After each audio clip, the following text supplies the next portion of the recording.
Nyongera okwaniriza ku Bukedde ne Urban TV wano mu industry area wetusinzira okuweereza amawulire agabuutikidde ekkiriza agakawungeezi kano tugatandike n'enteekateeka z'Amatikkira ga Ssaabasajja Kabaka ag'omulundi ogwasatu eziwedde era nga ssentebe w'olukiiko olutegesi olw'emikolo gino Oweekitiibwa Daudi Mpanga akubirizza abantu bonna abanajja ku mukolo guno okukuuma emirembe.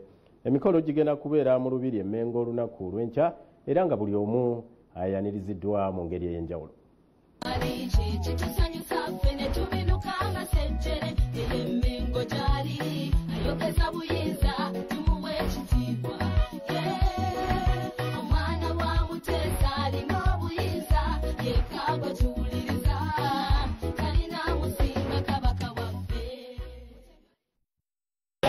Mu kiseera kino enteekateeka z'Amatikkira g'Omutanda ag'emyaka 3 agagenda okujaguzibwa olunaku olw'enkya zonna zijjiddwako engalo era kumpi buli kimu kisuze kiteekeddwayo.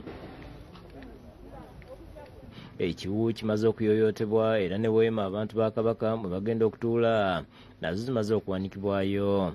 Okwawukanako n'Amatikkira agazze gabaawo mu Buganda mu myaka 3 egiyise olw'obulwadde bwa COVID-19, Amatikkira ag'omwaka guno ag'omulundi ogwa 30 Kabaka yasiimye geetabweko Obuganda bwonna. Olukiiko oluteesiteesi nga lukulembeddwamu ssentebe walo Oweekitiibwa Daudi Mpanga lukakasiza Obuganda nga buli kimu bwe kiwedde era ne basaba abantu bakuume emirembe.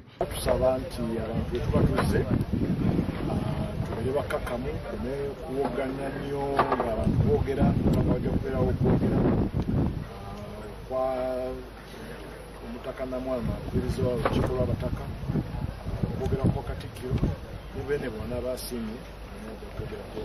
Abantu ba Kabaka era basabiddwa okugondera ebitongole by'ebyokwerinda ku ngeri gye bagenda okulambikibwamu era nga basabiddwa obutasula bintu bingi ku mukolo guno.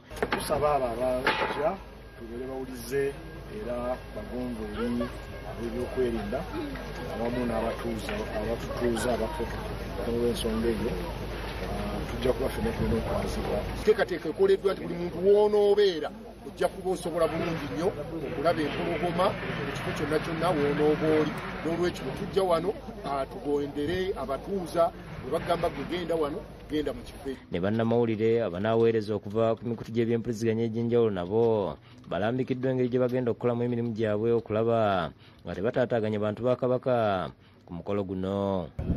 Ono abuuka yakamala okugira bw'oti abuusa omulundi gumu bino kireetera okuba nti Ssaabasajja Kabaka ow'amawulire asobola n'okuzeeko. Abantu ba Ssaabasajja omuli ab'amasaza, ab'amasomero, ab'obutale n'abakungu okuva mu gavumenti eyawakati bakyagendera ddala mu maaso n'okutwala amakula mu Lubiri e Mmengo Ssaabasajja gagenda okusiima enkya.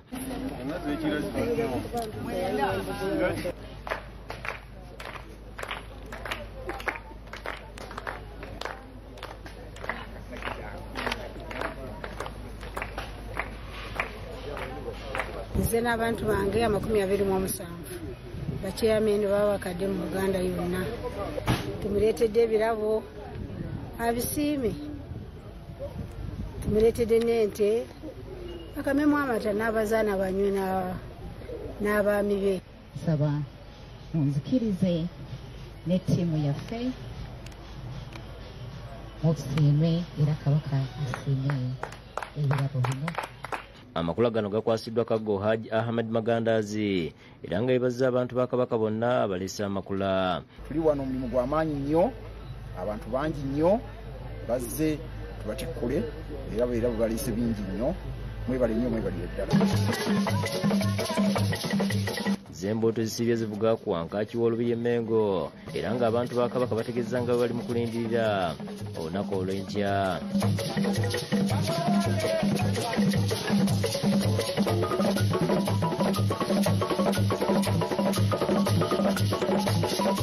Ronald Kakoza yakusakidde eggulu lino.